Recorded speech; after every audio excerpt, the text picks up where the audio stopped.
Hello and welcome back to Foos Entertainment for my next 4 reviews. Happily enough, after this, I will only have to do 1 review a night, which makes me happy because this is fun, but it definitely does get a little bit exhausting after a while. And the first 3 reviews are 2023 original films, with the last one being a throwback in a 4K review of something I've already reviewed on the channel. And let's talk about the first one. Well, this is yet another homage to Tobe Hooper's Texas Chainsaw Massacre, in my opinion, but this film does have balls, and it does definitely kind of start its own franchise, I guess you could say. And that is 2022's X, starring Mia Goth. Now, you saw Mia Goth on the previous film that I reviewed, Infinity Pool. Alright. Well, X. Alright. This film is a very, very shocking film. I mean, when I watched this film, I watched it one time, and it's like, that was definitely enough to leave an impression. And, definitely was quite a shocking horror film. Because 2023 and late 2022 has some of the most shocking horror films I've seen in a while. I mean, the shock value has gone up in the horror genre. And this is definitely an example of what I mean. Alright, let's read the back, see how accurate it is to the plot of the film. A group of actors set out to make an adult film in Ritual, Texas, under the noses of their hosts, an orderly couple with a farm and a boarding house for rent. But when the couple catches their young guests in the act, the cast finds themselves in a desperate fight for their lives in this tantalizing slasher from writer-director Ti West. Well, that's the simplest way to put it. That's the simplest way to put it. Now, I don't want to spoil anything with this, so I'll keep it at that, mainly because I want you to watch these movies. All that admission that I actually want you guys to watch the films I review. You don't have to. Because obviously the other main reason why I do this is to tell you if you should go out and get that movie or not, and watch it. Alright. Well,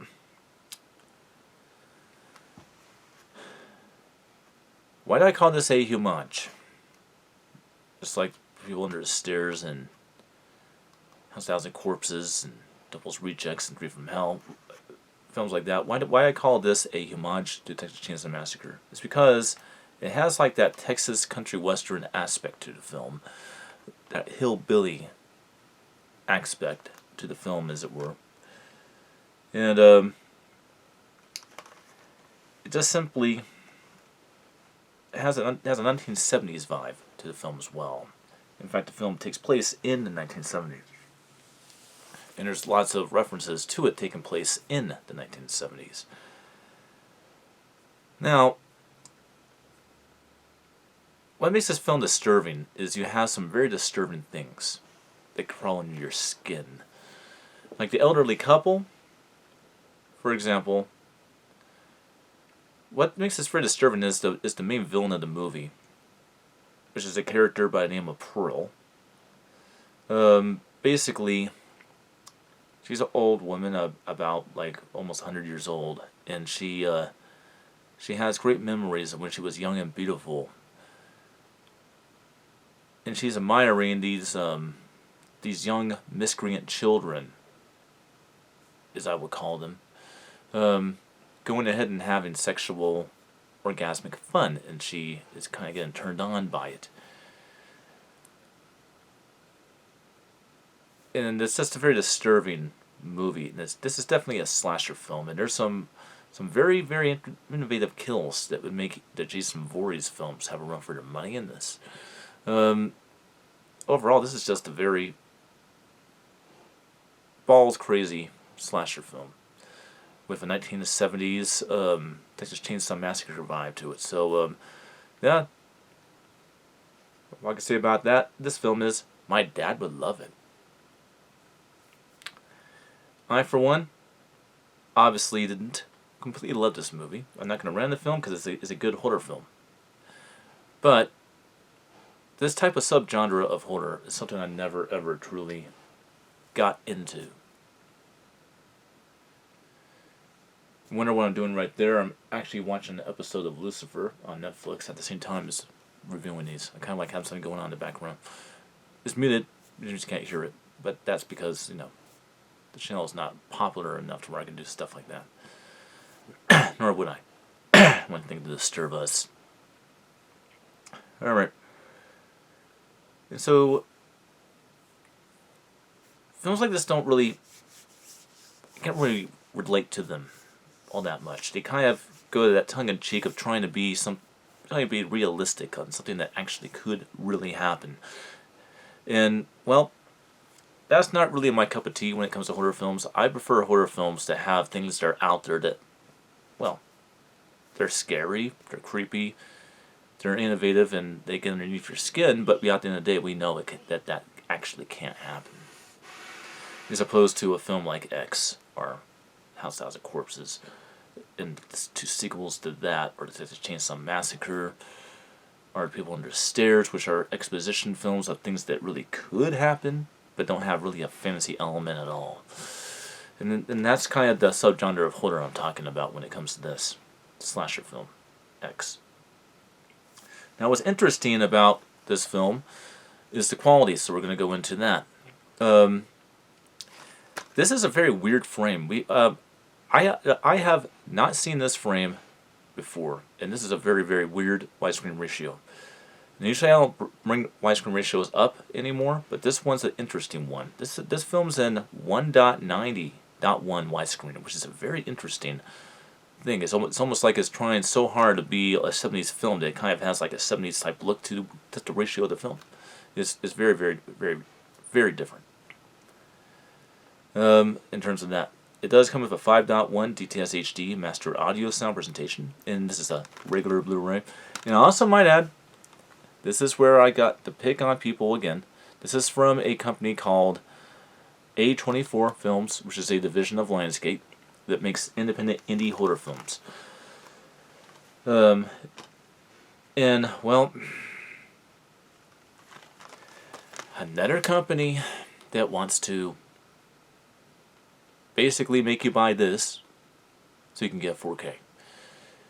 Now, I'm still waiting on the 4K of this, and of course this prequel. But I just don't like the fact that I'm going to have to buy this again to get what I think is going to be the definitive version of the film, so I can go ahead and enjoy that. But let's talk about the quality of the Blu-ray itself. The quality of the Blu-ray is very cool. They went for this almost like Technicolor vibe with the colors of the film, so it looks like a 1970s movie. It literally was filmed to look like that. That's why it has a very, very interesting, out of the ordinary widescreen aspect ratio to the film. Is also why it looks the way it does. This looks like a 1970s movie. It has that sort of color palette that you would have on a 1970s film. So it definitely looks like that. And it also has all that film grain that you would have in a 1970s movie as well. So it definitely does have that.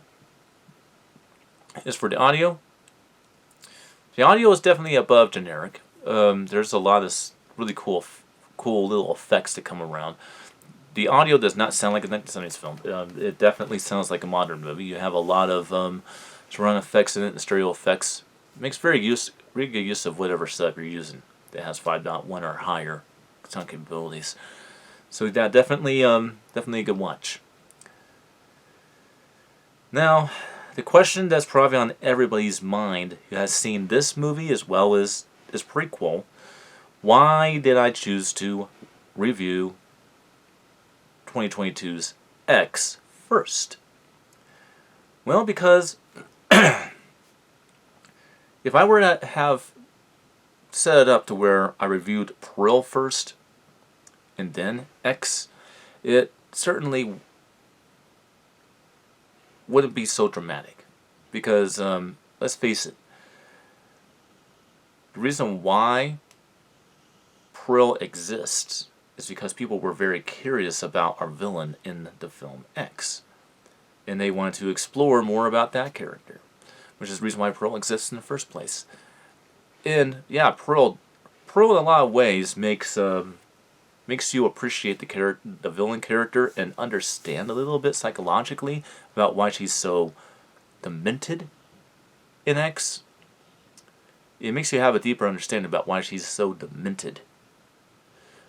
But you don't really understand that, in my opinion, unless you watch X first and then you watch the prequel, Prill. And that's the reason why I did that. So, if you haven't checked out X, every single horror review critic enthusiast on YouTube has told you up to this point that you should watch it. And now, I'm telling you, check it out because it's quite a twisted, demented horror film that I think all horror fans should definitely watch. And I'll see you next time.